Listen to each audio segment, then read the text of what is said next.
Bonjour, alors je vous ai parlé de biologie cellulaire, on va aller un petit peu ailleurs. En biologie cellulaire, on va parler des globules rouges, aussi appelés hématies. Et avant tout ça, il faut quand même que je vous fasse un petit peu de travail de conversion pour que vous y compreniez quelque chose au niveau des dimensions. Alors, vous connaissez l'unité qu'on appelle le mètre, s'écrit M.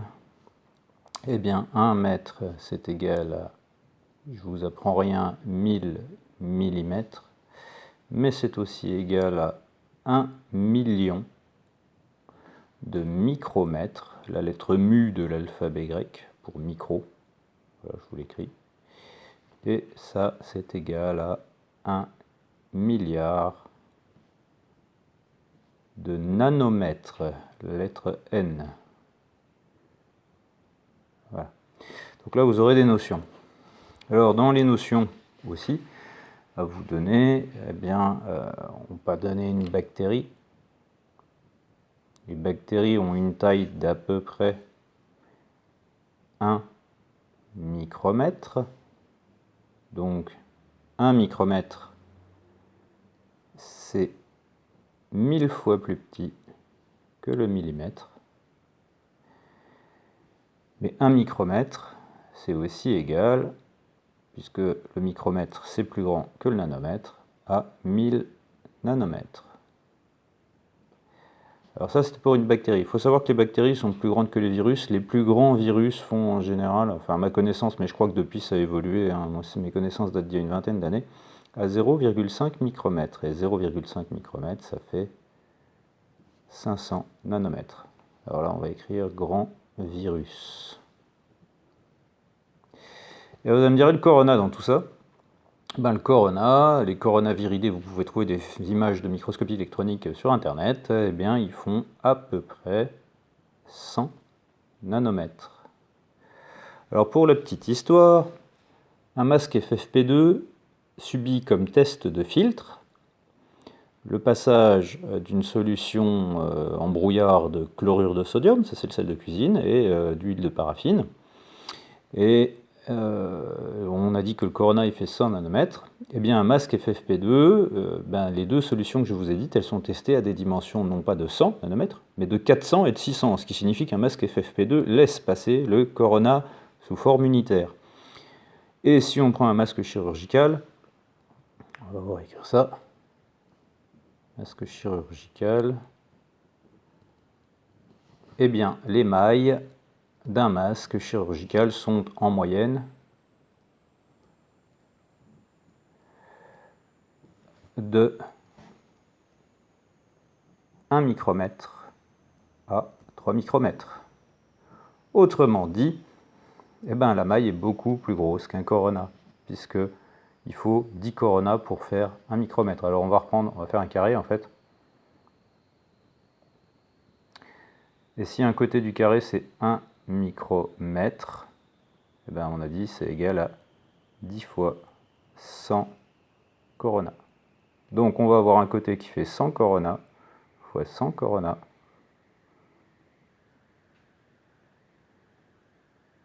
Non, j'ai dit une bêtise. J'ai dit une bêtise, pardon. C'est pas 10 fois 100 corona, puisqu'on est à 100 nanomètres. Donc c'est 10 fois 100. Donc 10 fois 100 nanomètres, puisque 100 nanomètres c'est 1 corona, hein, on a dit. Donc 10 fois, donc on a sur un côté, pour 1 micromètre, on va mettre 10 corona côte à côte, sur 10 corona côte à côte. Alors ça veut dire qu'en termes de surface, eh bien la surface d'une maille d'un micromètre laisse passer, bon, c'est facile, 10 fois 10, c'est-à-dire 100 virus corona de front, collés les uns aux autres. Bon, ça c'était la petite démonstration qui vous montre que les filtrations du masque, c'est bien pour d'énormes amas sous forme de gouttelettes visibles à l'œil nu. De mémoire, pour la vision humaine, avoir 10 sur 10, c'est égal à être capable de voir 2 points écartés de 200 micromètres.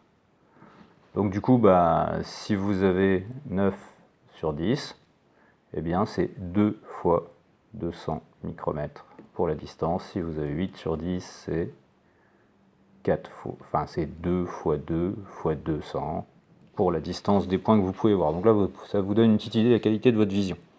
Alors, sachant d'ailleurs pour la petite histoire qu'il y a des gens qui ont plus que 10 sur 10, hein. Il y a des gens qui ont 12 ou 13 de vision. Bon, ça c'était les notions de dimension pour que vous y compreniez quelque chose. Maintenant, je vais vous parler des globules rouges. Alors, le globule rouge, il faut imaginer ça comme un coussin, une galette ronde. Alors, bien sûr, c'est en volume, hein. C'est pas un disque, c'est pas tout plat. Et au centre, c'est un petit peu creux. Alors, vu par le côté,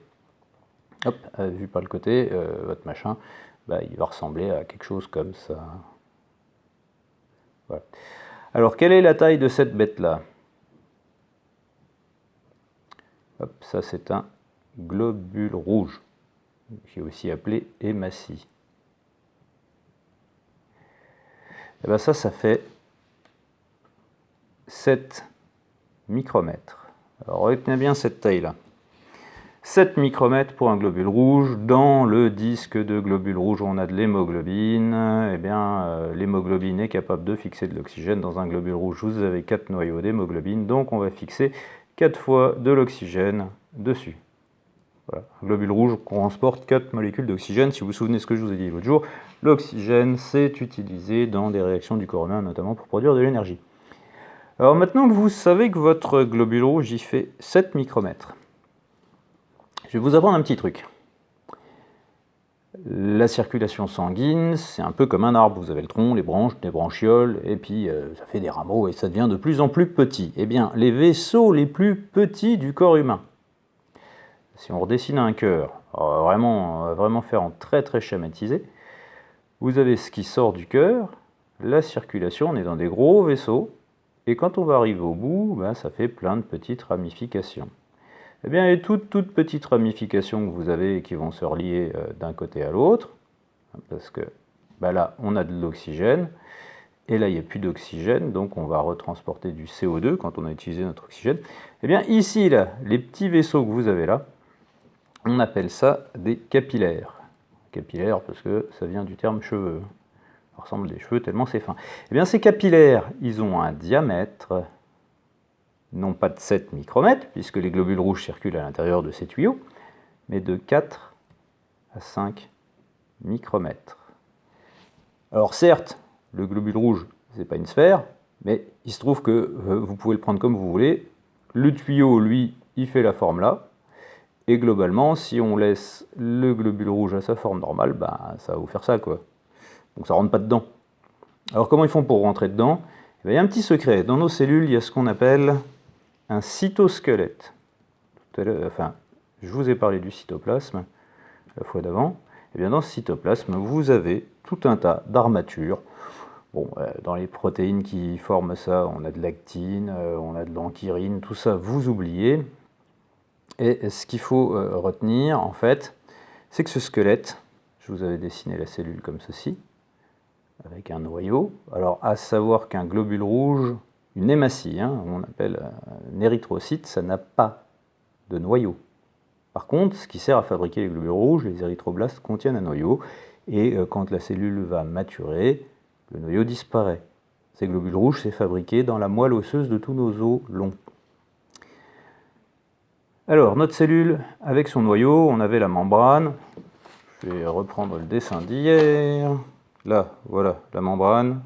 Vous vous souvenez, je vous avais dit une couche qui aime bien l'eau, au milieu de la graisse, une couche qui aime bien l'eau. Ok ? Et bien dans cette membrane, je vous avais expliqué qu'on pouvait avoir des éléments à la surface ou qui traversaient. Surface externe, surface interne, ou qui passent de part en part. Et bien il se trouve que, on va reprendre ici, dans cette membrane, vous allez avoir des éléments un peu partout, de fixés. Et bien ces éléments, eux, ils sont fixés à ce qu'on appelle le cytosquelette, donc l'armature de la cellule. Et ça se fixe à la surface. Alors à quoi il sert ce cytosquelette? C'est pas rigide, c'est capable de se contracter. Donc si on a envie de déformer une cellule, si on a envie d'aller se promener par là, eh bien notre cellule, elle va avoir au niveau de son cytosquelette, dans le territoire ici, une contraction. Donc on va avoir la cellule, on va exagérer, hein, c'est-à-dire qu'elle fait comme ça. Voilà, le cytosquelette se contracte, et puis donc quand ça va se décontracter, la cellule va continuer de se déplacer. Donc oui, nos cellules ont cette capacité de se déplacer. Alors cette contraction, elle est intéressante, parce que c'est ce qui permet à nos fameux globules rouges, qui sont, je vous le rappelle, trop gros pour passer dans les vaisseaux capillaires, eh bien c'est ce qui va permettre aux globules rouges de se déformer.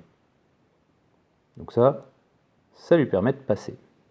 Alors maintenant, posez-vous la question, puisqu'il existe des maladies génétiques qui perturbent la création des protéines, l'actine, l'ankyrine, tout ce que vous voulez, il y en a plein, qui perturbent la création de ça, et ça donne des défauts de structure aux globules rouges. Donc si votre globule rouge il est plus capable de passer par quelque chose qui est plus petit que lui en se déformant, a priori il va boucher le tuyau. Alors soit le tuyau il résiste et puis ça s'accumule, on bouche. Logiquement ça devrait faire monter la pression sanguine. Donc si je dis pas de bêtises, c'est la systolique, c'est le premier chiffre quand on prend la tension. Et puis à l'inverse, vu qu'il y a moins de sang qui passe, le sang qui arrive au cœur, il doit être plus bas, donc ça c'est la diastole, je pense que logiquement elle devrait être plus basse. Mais ça, c'est que de l'hypothétique, hein, ok ? Donc si vos globules rouges ne passent plus dans les tuyaux, eh bien il n'y a pas 50 façons, soit les globules rouges finissent par se faire détruire pour relaisser passer la circulation sanguine, donc vous avez moins de globules rouges pour transporter de l'oxygène et vous allez être moins bien oxygéné par destruction de globules, puisque vous en avez perdu en quantité, il faut quand même un certain temps pour les faire. Je crois que c'est 72 jours pour créer un globule rouge, et puis une fois qu'ils ont fini leur vie, ils sont amenés au niveau de la rate pour être détruits.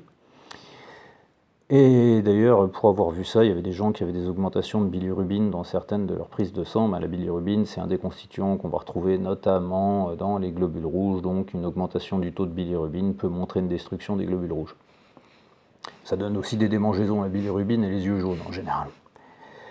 Alors, donc, soit les globules rouges se cassent, le sang passe, et ça va bien, soit on a la deuxième version, c'est les vaisseaux qui se déchirent, et dans ce cas-là, on a le sang qui se déverse en périphérie, et ça va donner des hématomes, des hémorragies de différents types. Alors, hémorragie, c'est un grand mot, parce que hémorragie, ce serait une grande quantité, mais on imagine bien que des pertes sanguines à différents endroits, c'est pas génial. Et puis, si par hasard vous deviez vous choper une hémorragie réelle, dans ce cas-là, une quantité de sang importante sur des vaisseaux qui se rompent, par exemple au niveau cérébral, on vient de me parler d'un cas de ce type, vous imaginez bien que la boîte crânienne, c'est un truc qui est solide, l'os, il y a de la déformation possible chez les enfants parce que tous les os du crâne ne sont pas bien soudés, mais chez un adulte, il n'y a plus franchement de déformation de tout ça. Donc votre cerveau, il est coincé dans cette boîte, et vous rajoutez de plus en plus de liquide dans la boîte sous la forme du saignement, ça va écraser le cerveau, quoi. Donc ça c'est pas très bon. Et c'est une urgence, il faut prendre ça en charge très rapidement, il faut appeler les secours. Alors ça peut donner des maux de crâne, ça peut donner perte de vision, ça peut donner l'impossibilité de parler, enfin voilà ce qu'on appelle communément un AVC, accident vasculaire cérébral. Donc si vous avez bien pigé, nos cellules ont une capacité à se déformer grâce au cytosquelette. Ce cytosquelette va permettre aux globules rouges, aussi appelés hématies, de se déformer pour être capable de circuler à l'intérieur des capillaires qui sont les vaisseaux vraiment de l'extrémité de la circulation sanguine en périphérie partout. Donc avec ça, je vous laisse réfléchir à ce qui peut arriver ou pas. Moi, je me pose des questions sur certaines propriétés de ce qu'on propose comme traitement injection. Est-ce que ça ne modifierait pas le cytosquelette?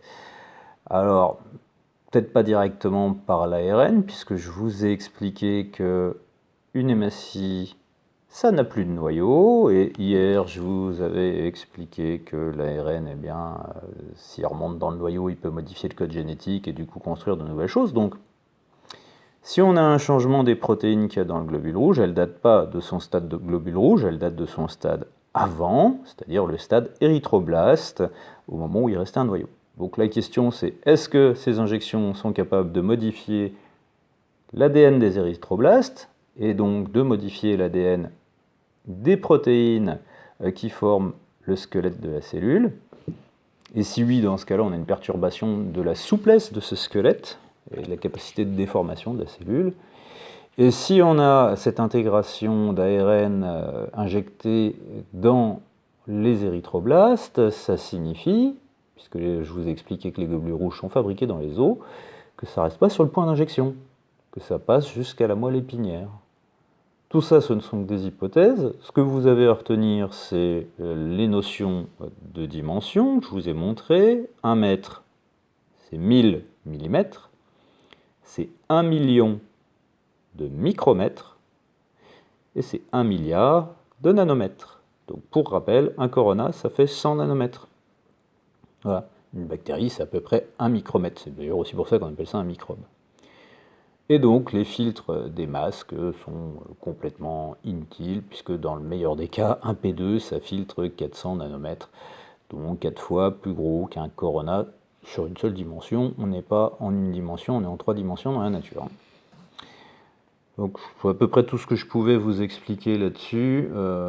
Après, si, une petite chose sur l'hémoglobine. Bon, l'hémoglobine, il y a du fer dedans, ça je vous apprends pas qu'il y a du fer dans le sang, et en fait le fer sous sa forme ayant perdu des électrons Fe2+, l'électron c'est un truc qui donne de l'énergie dans une cellule, et bien sous sa forme Fe2+, il s'accroche à l'oxygène mais pas très fortement, c'est ce qui va permettre à l'oxygène d'être redonné dans les tissus une fois que le sang a été oxygéné au niveau des poumons. Puis après, comment le globule rouge il redonne son oxygène? En fait, le globule rouge il fabrique une molécule spéciale, le 2,3-diphosphoglycérate, on peut oublier. Et ce truc-là, eh bien, ça aide à relarguer l'oxygène. À savoir également que quand on arrive au niveau des extrémités de la circulation sanguine, l'acidité augmente. Alors l'acidité, ça se mesure avec une échelle qu'on appelle le pH pour potentiel hydrogène. Je vous l'écris, si le stylo veut bien. Voilà. Le pH égale potentiel hydrogène. Et alors l'hydrogène en chimie, ça s'écrit H2 pour être exact. Mais comme on parle d'un potentiel hydrogène, eh bien le potentiel hydrogène là ce sont des H+.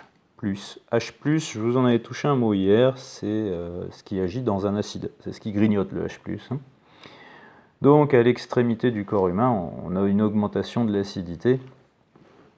Dans les acides en chimie, ça se termine en général avec une extrémité COOH, donc carbone, oxygène, oxygène, hydrogène. Voilà, donc ça c'est l'explication pour ce qui est acide. Et donc un pH qui descend, le pH ça va de 1 jusqu'à 14, et au milieu c'est 7, et bien vers 14 ce sont les bases, et vers 1 ce sont les acides. Voilà, donc 7 c'est neutre, c'est à peu près le pH du sang, je crois qu'il est à 6,8 le sang de tête, et base c'est 14, vers 14, tout ce qui est au-dessus de 7 c'est une base, et quand on descend vers 1 c'est des acides. Donc en fait le fait d'avoir de l'acide aux extrémités, un peu plus d'acidité dans le sang, eh bien ça permet de relarguer l'oxygène qui est compris au niveau des globules rouges, donc ça s'appelle l'effet Bohr, et puis après vous avez l'inverse au niveau des poumons. Le fait que les globules rouges en retour vont transporter non plus de l'oxygène mais du CO2, donc dioxyde de carbone, eh bien ça fait augmenter le pH, donc on va avoir un relargage du CO2 et surtout une capacité à plus facilement fixer l'oxygène pour les globules rouges. Ça s'appelle l'effet Haldane. Vous pouvez oublier, c'est pas très intéressant. Donc vous avez quelques petites notions sur comment que ça fonctionne l'oxygénation du corps, de quoi réfléchir par vous-même à ce que vous pouvez constater autour de vous. Et puis je vous laisse tirer vos conclusions. Et si vous avez envie de mettre vos conclusions ou vos constatations en commentaire, vous pouvez. Allez, bonne journée.